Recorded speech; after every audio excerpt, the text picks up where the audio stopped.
दाइले त स्टप गरेर दिनुपर्छ पख्नु पाउनु एकछिन मेरो पनि फोटो खिचिदिनु भिडियो खिचिदिनु यसरी खेल्नु समाते यस्तै खिचेर भिडियो गरिदिउँ भिडियो म त यो तपाईँको प्रोग्राममै सुन्नु त के भन्छ अरे यो वालाहरू यसपालि पेन्टिङ बुझाउनु 3 वर्ष लगातार बुझाएँ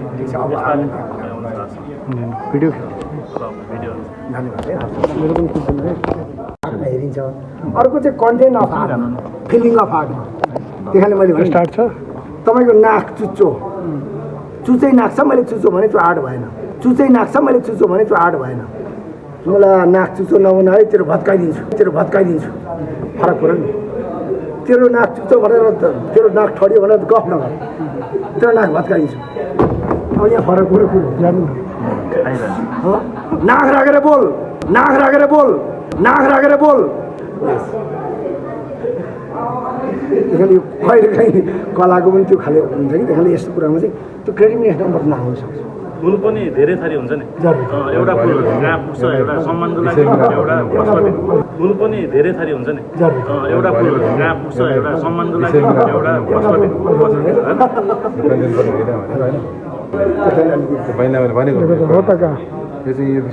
तर यसो भयो नि त यसले त्यसमा अलिकति क्याप्सन राखेर पोस्टरमा चित्र त चित्रको रूपमा आयो तर रियल चित्रमा चाहिँ कहिलेकाहीँ रियल चित्रको नम्बर चाहिँ अलिक क्रेडिटनेस घटेको हुनाले अरूसँग पनि गर्दैन नि त्यहाँ जस्तो अब तपाईँ एउटा लाइनै त हामी आर्टिस्टले टुमै गऱ्यौँ भने एउटा लाइन बोल फरक पर्छ गऱ्यौँ फरक पर्छ एउटा लाइनै त हामी आर्टिस्टले टुमै गऱ्यौँ भने एउटा लाइन बोल फरक पर्छ गऱ्यौँ फरक पर्छ निगम र आगम भन्छ नि जस्तो तपाईँहरू उता आउनुभयो नि फरक जाँदाखेरि फरक हुन्छ तपाईँहरू त्यही मान्छे हो बाटो पनि त्यही हो कुरा बुझ्नुभयो नि हो यो कुरोको दर्शनमा एउटा आर्टिस्टले लाइन कताबाट तुलीका घात कता चलायो भन्नेसँग जोडिन्छ सङ्गीतकै त्यस्तै अघि नै मैले भने एउटा सङ्गीतको त यस एउटा सङ्गीतको त यस त्यही कुरो अनि त्यही भने जस्तै अनि फेरि तिनवटा शब्दको हुन्छ मिट मन्दक अनि तार अनि त्यसमा चाहिँ कुन रागमा कुन नोट लाउने भन्ने कुरासम्म कुन नोट लाएर खेल्ने भन्नेसम्म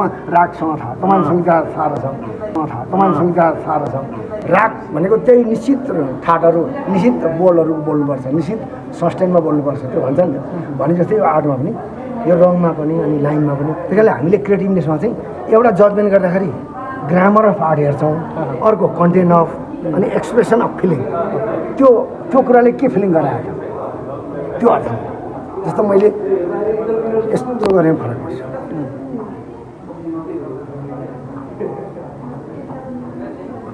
केही नगरिकन मैले तारी देखाएँ भने केही पर्दैन जब अरू बेला मेरो हार्दन थाली हो जब यो तारी यसो गरेर मैले गरेँ भने त्यो एक्सपिरियन्सको कुरा आउँछ नि त्यो बिम्बीकरण हुन्छ भने जस्तै हजुर मैले कुरा काट्न लाग्यो कि होइन ठिक छ पहिले त झन् रागबाट पानी पनि पार्थ्यो अरे क्या हजुर एउटा फिलिङमा मान्छेको अनुभूतिमा मनोविज्ञान हाम्रो गुणिसन साथीमा नि हामीले पनि त्यो कामदाकुमले त्यस्तो फिलिङ गर्छ भन्छ त एउटा कुरो त्यो भावनासँग जोडिने कुरा हो अनि मनोविज्ञान कहिले काहीँ हामीले केही सम्झ्यो भने आँसु आउँछ नि त्यो हो नि त्यो अर्थ यो कुराहरू आर्टमा चाहिँ हामीले एउटा ग्रामर अफ आर्टको टेक्निकल कुराहरू हेर्छौँ यहाँ जजमेन्टमा अरू कुरो चाहिँ त्यो चिजले फिलिङ कस्तो गरायो भने अहिले मैले क भने क अक्षर लेखेँ तर अक्षर लेख्दा पनि मैले क लेखेँ क गरेर फरक पर्छ अनि क क क क क क क क गर्दै भने भाव फरक पऱ्यो नि किन आर्टको यो कुरो चाहिँ क्रिएटिभनेसमा लिइन्छ त्यही कारणले क भन्ने भएन त्यही कारणले कुनै कुनै अक्षर त हामी त प्रायः हामीले गर्छौँ नि काम सेटो लागेको कले फरक पर्छ अर्को चिकजाक गरेकोले अर्को कमा चाहिँ लाइनमा अब जस्तै हामी जस्तै भर्खर उम्रेको दार्जिलिङमा लागेको थियो गरेर झुल्केर बनाइदियो भने त्यो कले अर्को खले रिफ्लेक्ट गर्छ भने जस्तै कलामा त्यो खालेको बिम्बीकरण भएन भने फेरि हामी इन्ट्रो गर्दैनौँ त्यसैले यहाँ जजमेन्टमा पनि कोहीमा उहाँहरूले राम्रो हेर्नु सक्नुहुन्छ कसैले फेरि तपाईँले भन्नुहुन्छ स्लोबाट हेरिदिन्छ सिधै प्लेनबाट हेरिदिन्छ त्यो भने चाहिँ क्राफ्टम्यानसिपबाट हेरिदिन्छ हाम्रो त क्राइटेरिया 5-6वटा कोटा छ त्यसमा त नम्बर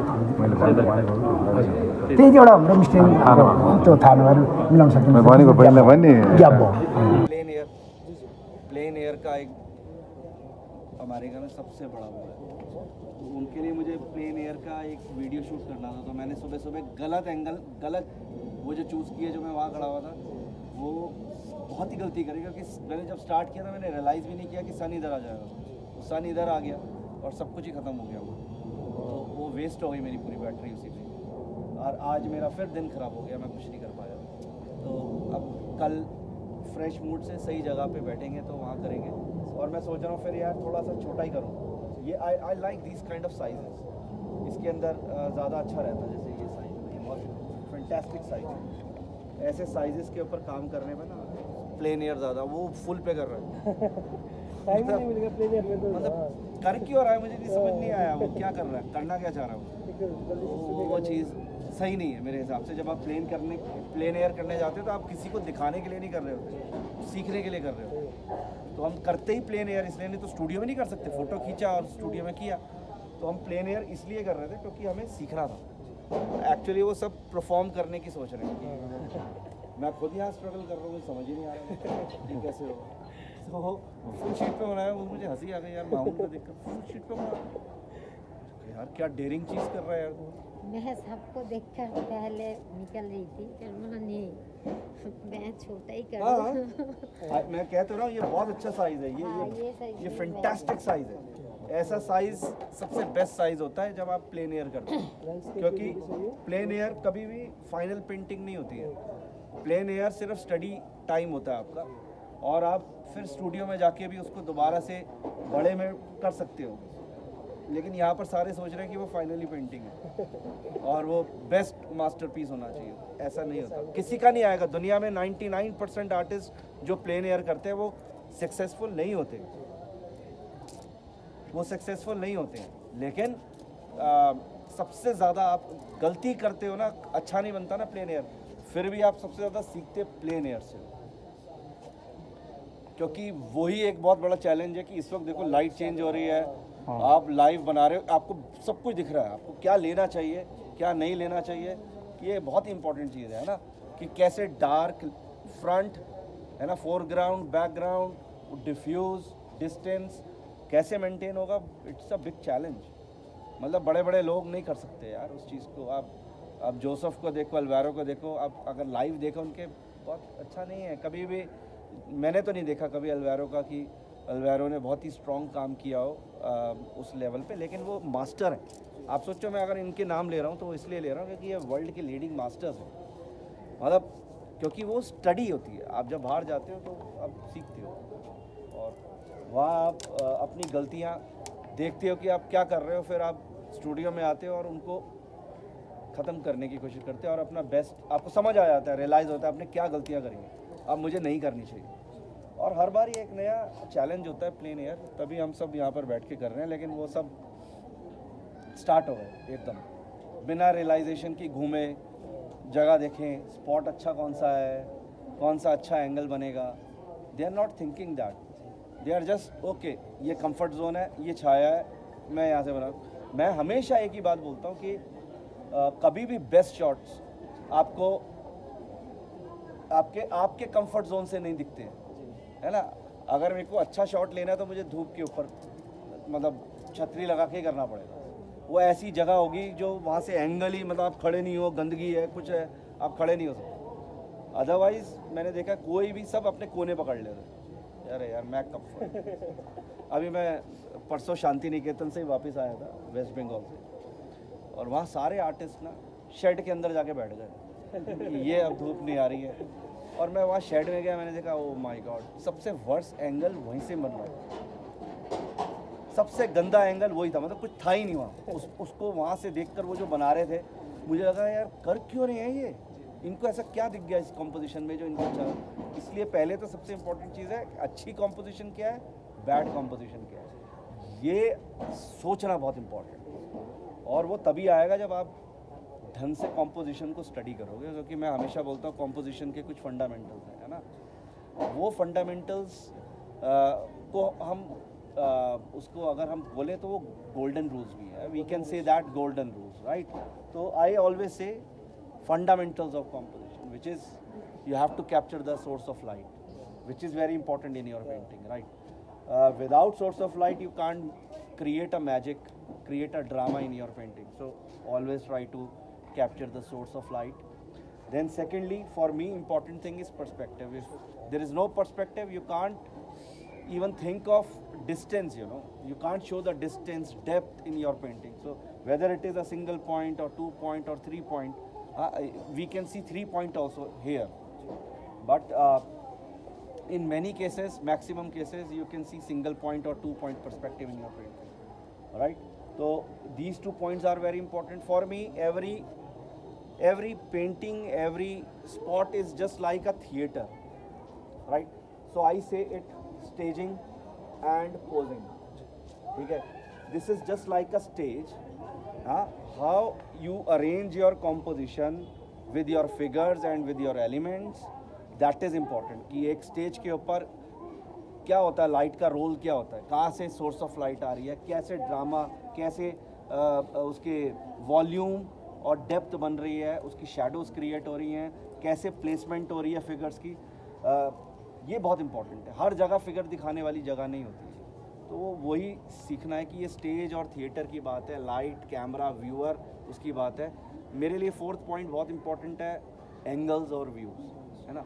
कई बार नीचे बैठ के बड़ा अच्छा दिखता है, कई बार if you are standing and your horizon is little up, may be if I am standing तो मेरा हॉराइजन इधर आएगा, इधर नहीं आएगा. राइट. तो दिस इज़ ये है, my horizon is this is the horizon. तो आई एम स्टैंडिंग हेयर और मैंने ये खड़े होके पेंट किया है तो मेरा हॉराइजन इधर आया है. तो ये इंपॉर्टेंट है, आपका हाफ नहीं रखना. अगर आप नीचे बैठोगे तो आपको वाइड एंगल मिलेगा, है ना. तो ये कैमरा के बारे में नॉलेज होना बहुत ज़रूरी है एक अच्छे पेंटर में, कि मिड लॉन्ग शॉट्स क्या होते हैं, वाइड शॉट्स क्या होते हैं, एरियल व्यू क्या होता है, बर्ड आई व्यूज़ क्या होते हैं. तो वो सारी चीज़ों को आपके हॉराइजन्स चेंज होते जाएंगे. जैसे जैसे आप स्टैंड करोगे, फर्स्ट फ्लोर पे जाओगे, सेकंड फ्लोर पे जाओगे, आपके हॉराइजन्स चेंज होंगे. तो अब देखो ना, सोर्स ऑफ लाइट का कितना प्यारा काम है कि मैं ये छोड़ के चला और डार्क लाइट इधर से आ रही है, ये सारी चीज़ें डार्क हो गई, इधर डार्क हो गई, इसके शेड से ये डार्क हो गया, शैडोज़ क्रिएट हो गई. तो it is making creating beauty in the painting. See देखो, इसकी शैडो आ रही है, इधर आ रहा है. अब मेरा मेन फोकल पॉइंट ये है, तो there should be one focal point in the painting. So इधर जो फोकल पॉइंट है इसको डिफ्यूज़ किया, जो ये हमारी फिगर वो है स्कल्पचर्स हैं, ये डिफ्यूज़ हुए, इसको डिफ्यूज़ किया so that I can lift this thing. Right. तो ये ही सोचना है कि आपको कैसे आगे पीछे, जो नेगेटिव और पॉजिटिव का गेम है वही असली चीज़ होती है, वही समझने की बात है. हर जगह पर वही गेम है, हर जगह पर आप देखो वही गेम है. अगर इस बेसिक कॉम्पोजिशन को समझो, this is just very basic composition. इसके अंदर मुझे नहीं लग रहा मैंने शायद 1 या 2 जगह सेकंड टेक दिया है कि इसको बेस बनाया था तब ये ऊपर किया, अदरवाइज़ ये एक ही टेक के अंदर फिनिश है. राइट. तो इसके अंदर भी क्या है, लाइट एंड शेडो है. अगर यहाँ से टॉप से आ रहा है तो इनके टॉप्स वाइट है ना. तो डेप्थ और लाइट का गेम ही सारा कुछ गेम है. आप इसकी वैल्यू स्टडीज से पता लग जाएगा कि कितनी इंपॉर्टेंट चीज़ है कि आप स्कल्पचर्स को नहीं निकालना. अगर मैं इनको निकालूंगा तो इसकी इंपॉर्टेंस खत्म हो जाएगी. तो यही चीज़ को समझना है कि इम्पोर्टेंट क्या है आपका. आप व्यूअर्स को सबसे पहले कहाँ अपनी पेंटिंग में दिखाना चाहते हैं, मतलब आप उनको क्या बोल रहे हो, मैसेज दे रहे हो कि सबसे पहले वो क्या देखे. वो कोई भी अगर इस पेंटिंग को देखेगा, इसको नहीं देखेगा, सबसे पहले चीज़ देखेगा इधर, उसके बाद इधर जाएगा. तो यही इंपॉर्टेंट चीज़ें होती है सारी पेंटिंग्स के अंदर. अगर आप देखो, है ना, यहाँ पर भी सारा गेम लाइट एंड शेडो का है. हाँ, तो मैं I always try to capture light and shadow, वही जीत है. अगर आप इसको कैप्चर नहीं करोगे तो ख़राब हो जाएगा. और मैं हमेशा बोलता हूँ, कभी भी आप फिगर्स बनाते हैं तो फिगर्स के अंदर लाइन ऑफ एक्शन होना बहुत ज़रूरी है. लाइन ऑफ एक्शन का मतलब है no one is standing like stiffly. हाँ. सो उसके अंदर एक लाइन ऑफ एक्शन, जैसे अभी ये क्या है कि ये लूज़ हुआ है आपका टांग, क्योंकि इस पे वेट नहीं है, इस पे वेट है. वेट इधर से आ रहा है तो ये टेढ़ा हुआ, और किसी का भी फेस सीधा नहीं है, टिल्ट हो गया. ठीक है. तो जब यहाँ से थक जाएगा इधर आ जाएगा. तो यही ब्यूटी है फिगर के अंदर. क्यों मॉडल्स ऐसे स्टैंड करके लगता है ना कि वो ऐसे लड़कों की तरह कभी खड़े हो सकते हैं, है ना. Because we can't see the beauty in the figures. तो वो फिगर के अंदर जो ब्यूटी है वो तभी आएगी जब आप लाइन ऑफ एक्शन के अंदर अपनी फिगर्स को बनाओगे. यही इंपॉर्टेंट चीज़ है। तो ये फंडामेंटल्स हैं कॉम्पोजिशन के, source of light, perspective, staging and posing, का line of action, angles and views, rule of thirds. Rule of thirds के बारे में पता है? नहीं पता। रेशो 3 है। तो कुछ लोगों ने, आपने देखा होगा अगर वो लैंडस्केप बना रहे हैं तो स्काई मैक्सिमम है और थोड़ी सी पट्टी 1/3 उन्होंने नीचे ग्राउंड बनाया है। कुछ लोग 2/3 बनाते हैं ग्राउंड को और 1/3 बनाते हैं स्काई को। तो ये रूल ऑफ थर्ड्स हुए। कुछ ऐसी कॉम्पोजिशन होती है, कॉम्पोजिशंस आती है तो ट्रायंगुलर कॉम्पोजिशन है, जेड कॉम्पोजिशन है, जी कॉम्पोजिशन है। तो ये ट्रायंगुलर कॉम्पोजिशंस ई और जी कॉम्पोजिशन, सबसे डायगनल्स, ये सब बहुत इंपॉर्टेंट चीज़ें। इनके बारे में रीड करोगे तो आपको समझ आएगा कि कितनी इंपॉर्टेंट चीज़ है ना। तो ये बहुत सारी बातें फास्ट मैंने आपको बताई हैं। हमेशा ध्यान रखना कि जो अभी मैंने फंडामेंटल्स बोले इनको मैं हर सेशंस में, हर मेरे जितने भी सेशंस होते हैं, अगर लाइव सेशंस भी होते हैं, मैं हमेशा बताने की कोशिश करता हूँ ये इम्पॉर्टेंट है। और लोग बार बार सुनने के बाद भी नहीं सुनते। सब ने सेशंस देखे हुए होंगे यहाँ मेरे, लेकिन फिर भी मैंने देखा कोई फॉलो नहीं कर रहा उस चीज़ को। तो अगर वो फॉलो नहीं करेंगे तो ये मैजिक्स कभी भी नहीं आएंगे। ये और सब सोच रहे कि मैं जितना बड़ा बनाऊंगा उतना अट्रैक्टिव देखेगा, मैं स्टैंड आउट हो जाऊंगा, है ना। तो वो गलत है। कल भी मैंने एक छोटी शीट पे ही बनाया था ना, क्वार्टर शीट पे ही बनाया था। मुझे ये नहीं दिखाना लोगों को कि ये बड़ा बना के मैं कितना बड़ा बना सकता हूँ। आपके जो स्किल्स हैं वो छोटे पेपर पे भी उतना ही ईजीली दिखेंगे। अगर आप बड़े पेपर पे बनाना चाह रहे हो तो मुझे लगता है कि वो बहुत सही चीज़ नहीं है। अगर आप डेमोन्स्ट्रेशंस दे रहे हो या आप लाइव बना रहे हो तो वो आपका स्टूडियो वर्क है, आपके ऊपर डिपेंड करता है। आप बड़ा छोटा, कितना छोटा, मैं तो देखो कितने छोटे भी बनाए हैं। और छोड़, ये मेरा लेआउट था जब मैं वहाँ गया था, मेलबर्न गया था, तो वहाँ पर स्टेशन था। तो बस खड़े होकर मैंने ऐसे ही पकड़ के ये टेप लगा के इसके बाद सिर्फ स्केच किया। This is my sketch. ये मेरा एक लेआउट है। मैं हमेशा पेंटिंग करने से पहले लेआउट ज़रूर बनाता हूँ, राइट। तो वो बहुत इंपॉर्टेंट चीज़ होती है। अगर आप लेआउट नहीं बनाते हो तो आप हमेशा फंसोगे। लेआउट बताता है आपको कि where you are going wrong और right, what you have to add, what you have to delete. This is the main thing what you have to understand about layout. Layout is your reference. Reference बहुत important चीज़ है। वो आपका dummy layout है। अब आपको उसको देखकर फाइनल वर्जन बनाना है। अगर आप सीधा ही फाइनल वर्जन पे बनाने की कोशिश करते हो और वहाँ गलती होती है आपसे और लास्ट में कहते हो तो आप डिसअपॉइंट हो जाते हो। आपका पूरा गेम खराब हो जाता है, आप फ्रस्ट्रेट हो जाते हैं, नहीं यार इट्स नॉट कमिंग राइट। तो वो इसलिए it's not coming right because हमने लेआउट नहीं बनाया, हमने होमवर्क नहीं किया। हमें जल्दी है बनाने की पेंटिंग, जल्दी बनाओ, फटाफट बना के ओके डाल, मैंने ये बनाया। तो ये प्रॉब्लम है। इससे अगर लोग बाहर आएंगे, मुझे लगता है कि कम टाइम वेस्ट करेंगे, ज़्यादा आउटपुट आएगा। दिखाने के लिए पहले कुछ होना तो चाहिए। आधा बना के ही दिखा के लोगों को दिखा रहे हैं कि मैंने बना दिया, तो वो चीज़ गलत है। मुझे लगता है इंस्टा और फेसबुक ने थोड़ा सा अच्छा रोल भी प्ले किया, बट वो अब नेगेटिव हो रहा है बिकॉज मुझे लगता है कि लोग ज़रूरत से ज़्यादा उस पर टाइम स्पेंड करते हैं रादर देन कि अपना काम करें, क्योंकि देयर इज़ नो शॉर्टकट। ये इम्पॉर्टेंट है।